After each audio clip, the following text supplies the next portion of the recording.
Hello everybody, this is Conquering History Games and welcome to a brand new campaign on the channel. Today I'm going to be showing you some early access Hearts of Iron 4 Man the Guns, the latest DLC from Paradox Interactive, which they have graciously given to me for free, so thank you very much to them for that. Now, hold on a sec, I just realized that. Let's get rid of that tip. The tip cognac glass had the wrong settings on my OBS. Anyway, so this campaign was chosen by the subscribers who voted on my community tab. I've got to say this was one of the tightest races I have ever seen in one of my community tab polls.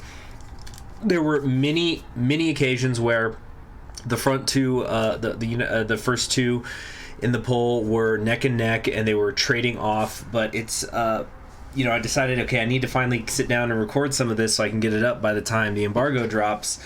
The United States won by the biggest margin it's had yet, 5% lead. So I don't think that's going to flip back around, because I'm sure most of the people who are going to vote have already voted. Now, this is not going to be the only campaign I will do for Man the Guns, but this is mostly going to be an exploratory one. It's been a while since I sat down and read through the dev diaries for Vanilla Hearts of Iron 4, so I've been doing a little bit of that, and I played for the game just a little bit before I started this recording, just to make sure that everything was functioning okay. And I thought about what path am I going to do as the United States, because there is a few different directions that can go in. There's potential civil wars that can happen, but what I think I'm going to do here is I'm going to do a quote-unquote historical, probably not historical, I'm going to do a, that's not the right word, I'm going to do a democratic path of the United States. Maybe in the future I'll do another campaign as them and go a civil war path, because they do have two different civil war paths that can trigger.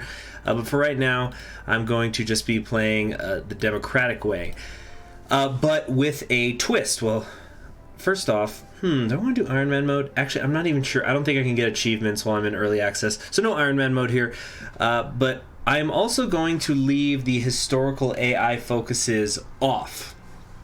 So this, I think, should prove to be kind of interesting. And you see, because there's a couple of problems I've felt there has been with the United States before, but before this DLC came out, but the primary one is if you don't go fascist and you don't go communist, there's really nothing to do until you're hitting 1941, which is historically accurate. The United States did not get involved in World War II directly until December of 1941, but they have included a lot of things to do in regards to getting congressional support and dealing with the Great Depression, which is supposed to keep you entertained in the meantime. So the reason why I'm going non-historical AI, though, is this way I don't really know what to do, because this way I don't have a vision of what the future is going to be. So if we don't do the historical AI focuses and the world's not ramping up for war really quickly, we're going to see how the Great Depression plays out and how entertaining that could be or not. And if everybody's kind of keeping calm relatively, and world tensions, if things start to get crazy, like France goes fascist and the United Kingdom goes communist and Mexico has some civil wars going on, then tension's going to ramp up really quickly. And then I'm going to have to react to that. And I'll talk more about how it could make the game difficult depending if I'm preparing for one direction and it goes the other once we're in the game. So let's just go here. So I think this is something where I can kind of go in blind a bit, and I'm not really totally sure what is going to happen here. So I'm going to also be periodically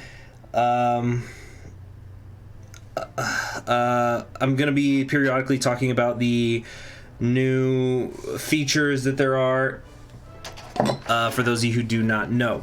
So one of the big features is that there's 4 new focus trees, 2 for countries that have been updated, and 2 brand new ones. The first, of course, is the new United States focus tree, which we'll be going through. The United Kingdom also got an updated focus tree. A lot of it is similar, but They've got, for example, a revisitation of colonial policy and just a lot of different things that have to do with them potentially going communist, instituting a monarchy, doing an early decolonization, creating the Imperial Federation potentially, and lots of different things like that. Then there is the Netherlands, not Holland, the Netherlands, that have a unique focus tree over here as well, which, again, various different paths. You can kowtow to Germany, you can go communist, you can try to seek help from the Allies, you can go to war with the Allies, all sorts of different things like that. And then finally, Mexico, which I did not expect to get a focus tree. When I remember when they announced Mexico, or I should say when it got leaked that Mexico was going to be one of the countries that was available, I was really quite surprised, because Mexico is not exactly known for its involvement in the broader war during this time period, until I found out that there is a Trotsky path. And I went, that is why, because they know people will be down for the Trotsky path over here. So they can go communist, they can go fascist, they can do a few different things where they don't join different factions. Actually, I think there's an achievement where if they join the Allies, I think it's if they join the Allies and become the new faction leader, that's an achievement. But they got potential civil wars, and they can go for like a pan-American movement, pan-Latin American Union to be exact, trying to potentially recreate the Aztec Empire, take back Aztlan from the United States, things like that. So there's going to be fun to be had down there. Anyway, so let me just start with some stuff. I'm going to tell you guys right now, besides me just checking to make sure the game's not crashing, before I started this campaign, I have not played the United States since I first got Hearts of Iron 4, around when it first came out, because it was boring, frankly. But hopefully it's going to be better now. Here's the new Congressional Mechanic. Right now we have 48 out of 96 senators and 218 out of 435 congressmen who are in support of us, in support of the administration and our policies. So in order to do certain things, we need to increase the support in both the Senate and the House. So let's take a look at our national spirits. We are London Naval Treaty signatory, which means our carrier max cost is 9,500, cruiser max cost is 5,300, and heavy ship max cost is 10,000. This gets into a lot of the new naval stuff, which I'm not going to talk about very much right now. I'll probably talk about it more in the... Oh my goodness, what is that? I'm so sorry. I'm not going to talk too much about the new Navy in this part. I will in future parts, but basically there's things you can do where you create variants on your ships and it'll increase the production cost. So for example, Carrier Engine 1 is 400 production costs. Carrier Engine 2 is 480. If you play Stellaris, you know a bit about this concept already. So basically we cannot create enormous capital ships right now because we're in that naval treaty. I swear we'll unpause in this episode. Then, of course, we have the Great Depression, the most significant of our national spirits. It increases our daily political power cost by 1. Resource gain efficiency minus 20%, recruitable population factor minus 50%, consumer good factories 30%, and joining faction tension limit plus 20%. Although a worldwide phenomenon, the Great Depression started with a stock market crash in the United States and has caused unemployment rates to soar and tax revenue to plummet. The American people and its government have enough to worry about without getting involved in another war.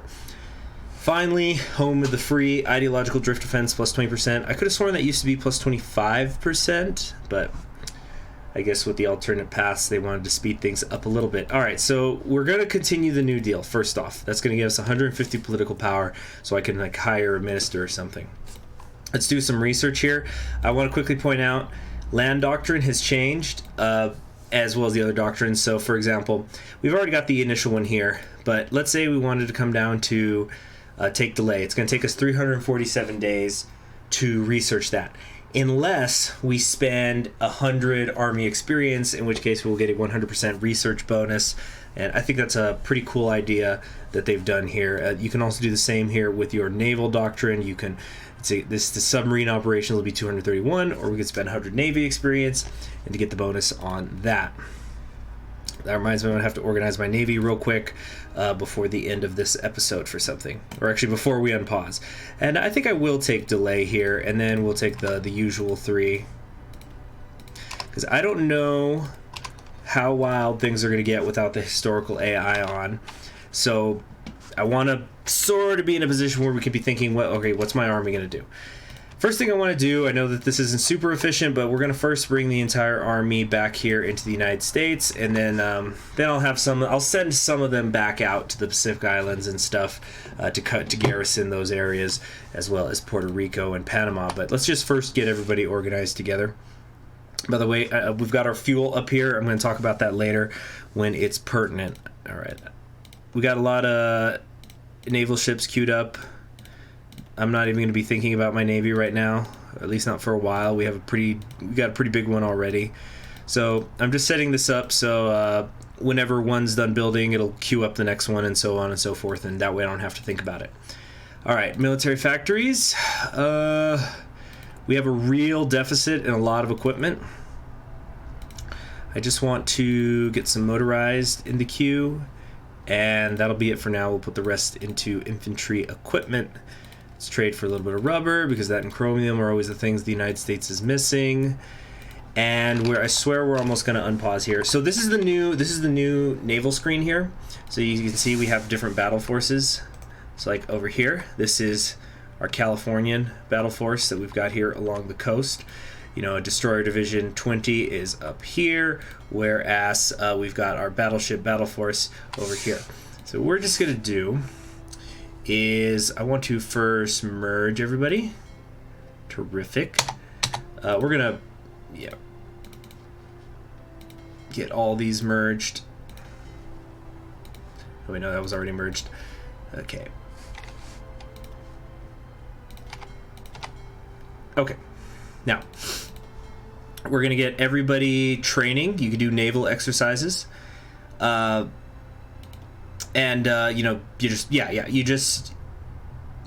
is how you get naval experience, just like you can with any other with an army. Okay, so everybody should be training here in a second. They're moving out to do their exercises, and we've finally unpaused. I told you we would. All right, now here's what we're gonna do. Now I'm pausing it. I've got everybody training, but what I want to next do is we want to create a new task force. So we're going to take out all of our heavy ships from these areas, just so that those aren't sucking up fuel and they do not get hurt. Then we don't lose any of them because of that. All right, those are light holes. That's fine. That's fine. That's okay too. Good. Good. All right, yeah, so we don't have anything bigger than a heavy cruiser out here doing some training. And so this is going to get us 1.5 and a little bit of change Navy experience a day. That's excellent. So we're gonna definitely have a good Navy to work with. Although, see, that's kind of the balancing act, isn't it, with the United States? Because you start with a good Navy, so do you really need to invest that much more into it? Or is it more a case of that you should invest in the Navy so it continues to be strong, or does that mean that you got some wiggle room for a while? Because you do have that strong Navy. All right.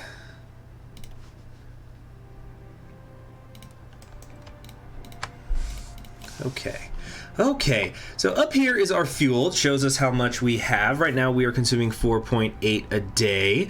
That's all being consumed by the Navy. None of it's being consumed by the Army or the Air Force.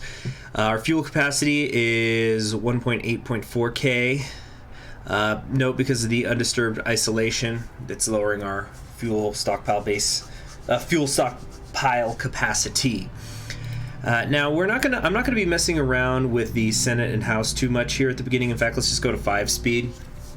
There's random events that appear to spring up frequently that swing it back and forth, mostly back against you. But I'm not gonna pay them too much mind because there's not really anything I can do about it. So, at least not right now, nothing I want to do right now. So we're just gonna wait. Okay. Senator speaks out against government policy. A senator has given an interview in a major newspaper saying that he can no longer support the foolish and dangerous policies of President Franklin Delano Roosevelt.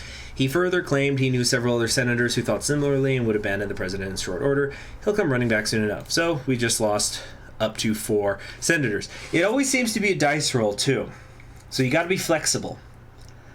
Representative criticizes president, basically saying the same thing, and up to 20 will go into the opposition. We only lost 5. All right, so that was a pretty good roll, right? If you figure, and I don't know what the math is, I don't know how the coding is for this, but if you figure up to 20, that means, you know what I'm saying?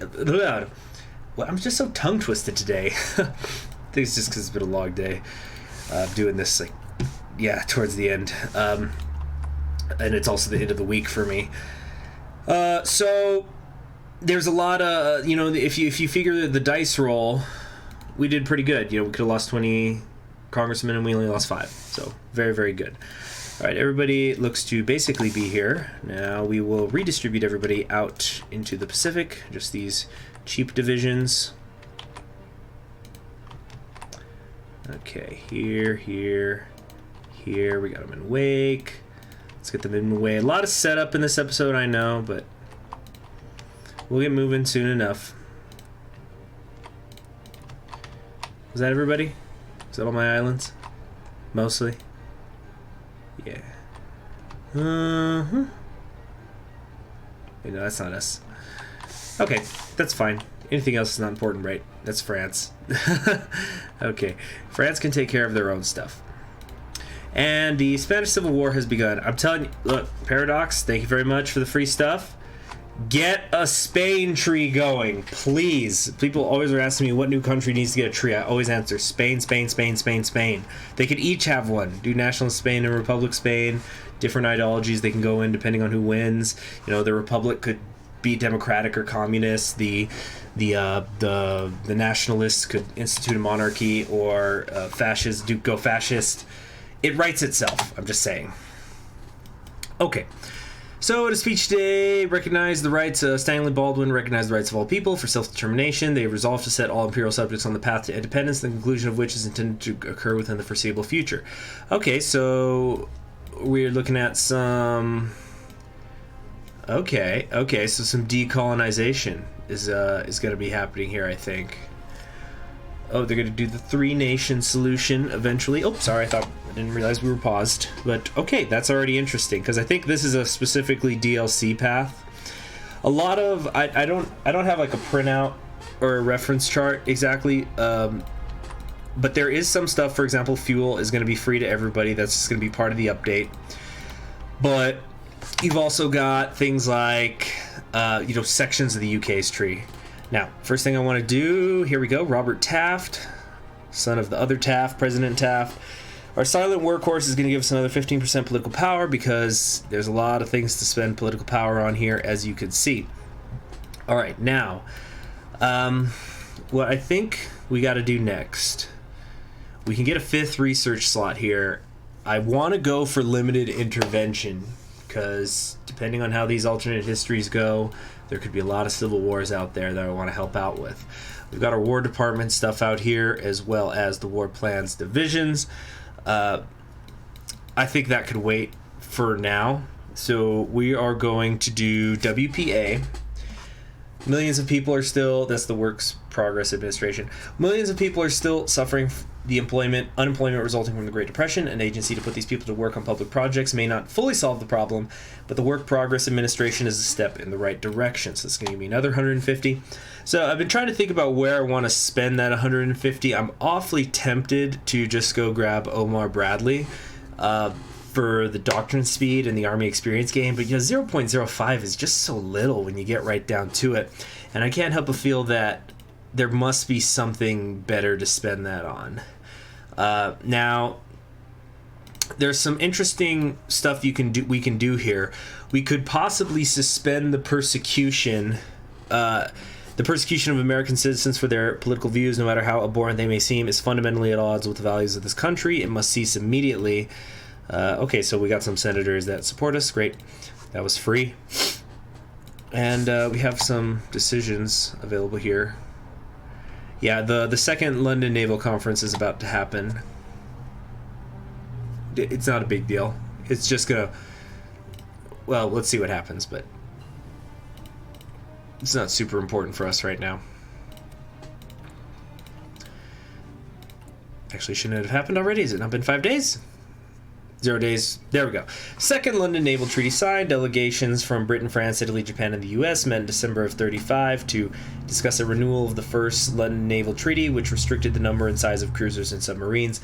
Negotiations turned quite heated over Italy's war in Ethiopia and Japan's desire to be seen as equal to Britain and the U.S.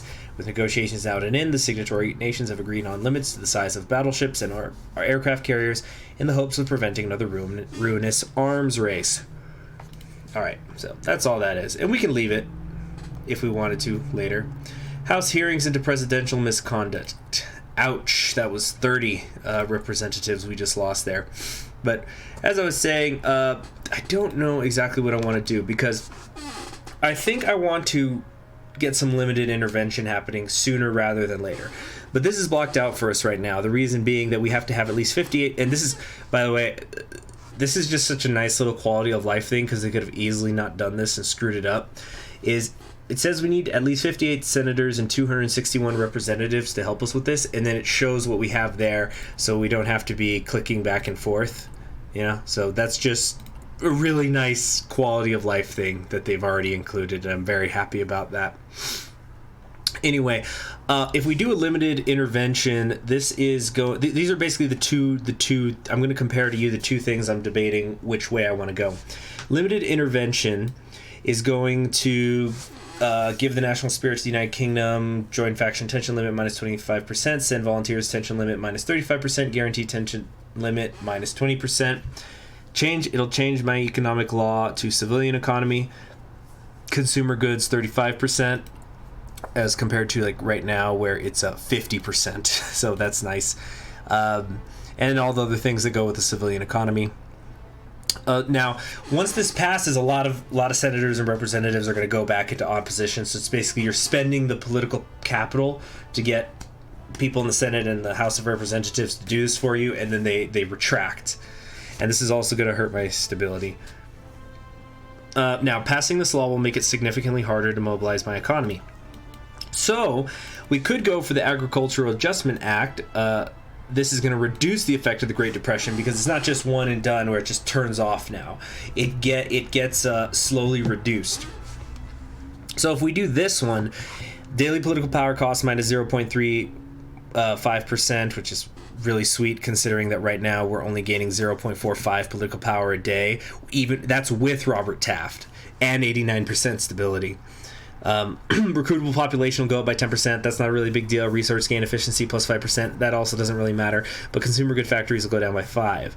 But after this law is passed, it will take 230 days until further New Deal legislation is drafted and ready to be signed. This will also unlock the decision's pay farm subsidies. So even though I want to do the limited intervention thing quicker, because it takes 230 days after you do the AAA to be able to do more New Deal stuff, I feel compelled to do this first, even though I really want to get over to the interventions. Of course, we also have the election coming up, and midterm elections and regular presidential elections also affect these things. So, anyway, what we're going to do here is, we're going to take this Philippine Defense Division and the Alaska Defense Command and instead bring them down here to Panama and Puerto Rico. Let them have some fun in the sun, right? Alright, so the WPA is done. I don't have this right now because I need... I need a lot more senators. I need 35? Yeah, I need 35 more senators, and I don't think I have anything that's immediately going to allow me to do that. I could do special measures, but that's, gotta remember they're all coin flips. So maybe instead I should grab a theorist of some kind. Victory through air power. Jeez, a lot of these are expensive. Or maybe I should just save up to get Omar Bradley. Let's take a quick peek around the world and see what other people are doing. Like, what's Germany doing? Germany's going Rhineland. Okay, so they're gonna be getting aggressive. I'm just thinking about what tension's gonna be like France has not made their choice yet, politically. United Kingdom, looks like they're just focusing on guiding the colonies right now. So they're probably not going to get too aggressive. Oh, does the Soviet Union have a new treaty yet? No, they're doing their purge. The Soviet, this is another nation that really needs to get reworked. How about Japan? Japan's doing the purge, co-prosperity sphere. So it doesn't look exactly like there's anything wild happening. India's not. Yeah. Well, that's just how it is. That's just the way it be sometimes. Manchukuo up to pacifying the countryside. They got a long way to go. We're not even halfway through the first year, so there's not any real good way to know how that's all going to play out. So I suppose, gosh, I just feel like this is a really bad idea, but I really want to grab Bradley. Even though, like, my heart tells me to grab Bradley. Because there's that 10% Doctrine research speed. Yeah, we're going to save up. We're going to save up for him. So, in the meantime, we may as well grab that 5th research slot. Yeah, it's just too good. Too good. Get all 5 of them going this early in the game. All right. Now, I don't think I want to build any more civilian factories because we have tons and tons of them right now. So I think instead what I want to do is I want to max out some naval bases over here, because the more naval bases you have, the more ships you could repair at a single time. You see, this is really annoying. I don't know if this is something that's only in Kaiserreich or in the other ones, but I have to click now and have one thing building there. I can't just shift click. Or now I can shift click. What is going on? Maybe it's the mouse. I'm using a different mouse right now than I usually have been. But let's just get some more naval bases going for repairs later. I'm probably not going to talk about most of the naval stuff until I'm actually using the Navy and they're fighting and things like that. Just as a heads up. So it's still only 1936. Should I just go ahead and grab radio now then? Now let's see let me show you what I'm talking about though. See, I've got already 249 naval experience because of the constant training I have everybody doing. So we could really quickly grab some submarine operations here. So I will do just that, just to demonstrate how that works. Now coming back up here to the American theater, let's get everybody here training. How long is it going to take for this infantry equipment deficit to go away? It's still going to take over a year. You know, on second thought, let's just not have them train.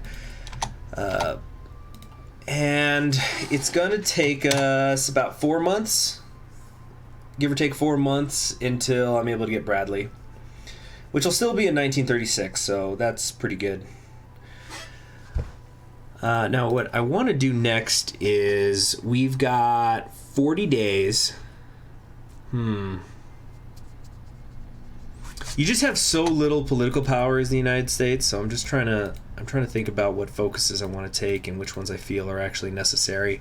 All right, so here's what I'm talking about with these naval treaties. We already have a ship here, the Colorado class, which is way too strong for us to actually build because it's over the max allowed cost. Now, I suppose in theory, like let's say I did this.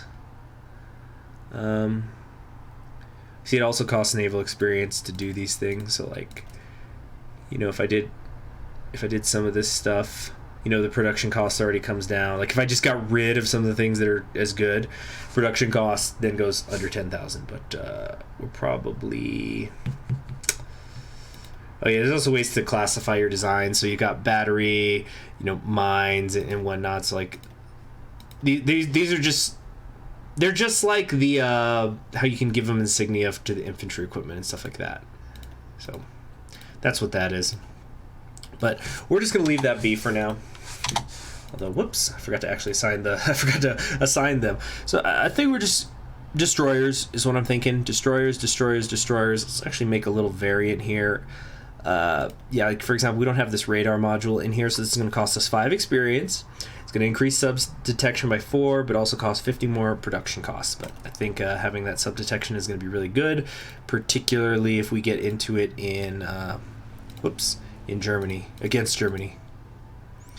So we're going to max out that Brooklyn class. Let's get one more going of it. And for right now, which fleet do I have in this area? Naval Detachment Atlantic. Okay. We're just going to have these go over there for now. Of course, that's going to cost me a bit of chromium. Let's trade with the Allies. So I'm pretty sure Britain's going democratic. Not going to continue to be democratic. And of course, we cannot go help here yet. World tension is going to have to be at 70%. Also, we're not allowed to because we have the undisturbed isolation. But, oh, would you look at that? It's already been a half hour. So thank you all very much for joining me. I hope that you are going to enjoy this campaign. And I will see you all in the next one. Please be sure to subscribe if you haven't already, and click the bell so you're always going to be notified when the next episode of this series goes up. And as I've said before, this will not be the only Man the Guns campaign I've got going, and I can't wait to see you all in the next episode. I'm Conquering History Games. Have a great day. I'll see you then.